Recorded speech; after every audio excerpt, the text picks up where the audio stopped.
Bonjour, là je vous parle depuis le Mexique.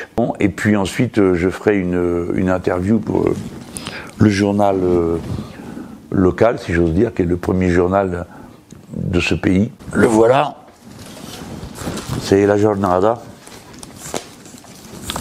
Alors bon, là c'est les titres du lundi 15 juillet. Ça dit que Trump joue avec les raids que je viens de vous raconter, et il annonce qu'il va prolonger cette opération pendant une semaine. Mais ça va vous intéresser ici, vous voyez la grande photo, on voit le drapeau bleu, blanc, rouge, et le titre c'est que la fête patriotique a été assombrie ou gâchée, on va dire gâchée, ça correspond mieux, en France. Et il parle de 180 personnes qui ont été arrêtées et détenues après des affrontements entre la police et les manifestants sur les Champs-Élysées, après la parade qui commémore le jour de la prise de la Bastille.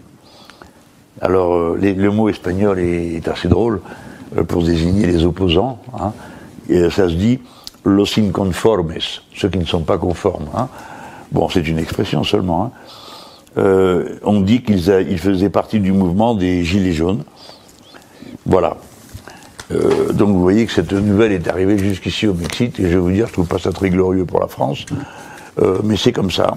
Surtout quand on lit que 180 personnes ont été arrêtées, il faut se rendre compte de ce que ça donne comme ambiance ici, quoi. C'est presque un encouragement à la brutalité. Alors c'est pas le cas parce que le gouvernement est un gouvernement de nos amis qui respecte les libertés publiques et les oppositions, mais bon, les gens, quand ça se passe en France, ils pensent que, en général, ça les laisse un peu pantois. Hein.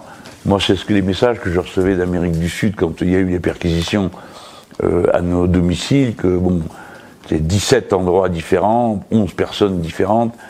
Les messages personnels que je recevais de beaucoup de nos amis ici, c'était on n'aurait jamais cru qu'une chose pareille soit possible en France. Donc c'est un très mauvais signal parce que ça encourage les pires dictateurs, les personnages les plus douteux à aussi faire du Macron, hein, matraque et prison, quoi. Voilà, ça c'est pour la journée d'aujourd'hui, et puis les autres journées, je vous les raconterai à mesure.